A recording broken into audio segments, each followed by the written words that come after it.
Again, I'd just like to echo what's been said by Roxana there. I think being aware of risks and preparing for them is the opposite of creating panic and irrational actions like we may have seen during the COVID pandemic. Don't forget, we saw people, thronging into the shops, buying toilet paper, etc., etc. Was that really going to protect them from a pandemic? No. Being prepared is knowing what may happen and being prepared for it. And I think that should become part and parcel of how we live. And we can do this calmly. Let's look at what, could potentially save people, what they need to have available to us and what they can do. That's how we strengthen trust and confidence in our institutions. Each of us is responsible and we can strengthen that. We can also strengthen our solidarity in that way. And in the guidelines that we have, we talk about, having good contact with your neighbours because you might need them if an emergency was to arise.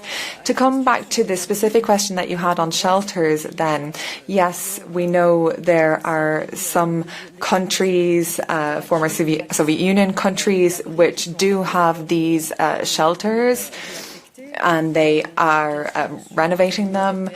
Of course, in other parts of the EU, we don't have those. In Belgium, for example, we don't have them. So it's up to every member state to carry out an assessment of what they have, of how they can protect their citizens. The EU is there to provide support. And that's why we are advising coordination between the public and private sector.